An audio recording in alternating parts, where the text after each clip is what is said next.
বাস্তু দোষও রয়েছে আপনার, আপনি কি করে বুঝবেন? আপনার বাড়িতে যেই কাজ আপনার বাইরে হ্যাঁ হচ্ছে, ঘরেতে ঢোকার পরেই সে কাজ আপনার না হয়ে যাচ্ছে। আপনার অর্থের জায়গায় বাধা, আর্থিক জায়গায় একটা প্রবলেম ক্রিয়েট হচ্ছে দিনের পর দিন।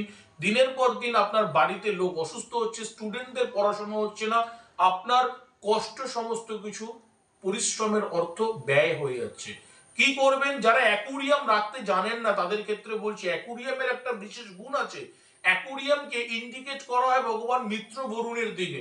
সেই অ্যাকুরিয়ামকে আপনি যদি অগ্নিকোণ ছাড়া বায়ু কোণেতে যদি রাখতে পারেন, বা পশ্চিম দিকে বরুণের স্থান, পশ্চিম দিকে যদি অ্যাকুরিয়াম রাখতে পারেন, সেখানে যদি আপনি 8টা গোল্ড ফিশ এবং একটা ব্ল্যাক কালারের গোল্ড ফিশ এবং জলের কালার যদি ব্লু করতে পারেন, তাহলে আপনার বাস্তুতে থাকা অনেকাংশই বাস্তু দোষ কিন্তু আপনি নিজে হাতেই খণ্ডন করতে পারবেন। এটা বাস্তু দোষ খণ্ডন করবার একটি খুব ভালো টিপস বললাম। কারণ মাছ মিন ইন্ডিকেট করা হয় ভগবান বিষ্ণুকে, রেড কালার ইন্ডিকেট হয় মঙ্গলের, এবং গোল্ডফিশের দেখবেন ইয়েলো আর রেড কালার কম্বিনেশন হয়, যেটা মঙ্গল বৃহস্পতিকে ইন্ডিকেট করে, এবং ব্ল্যাক কালার কিন্তু স্যাটার্ন এবং রাহুকে ইন্ডিকেট করে, অর্থাৎ এবং ব্লু কালার শনিকে ইন্ডিকেট করে।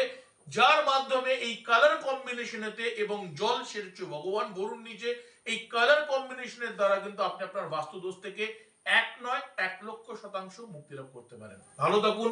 এইভাবে চ্যানেলটিকে লাইক করবেন, সাবস্ক্রাইব করবেন। ভালো থাকবেন। জয় শ্রী মহাকাল।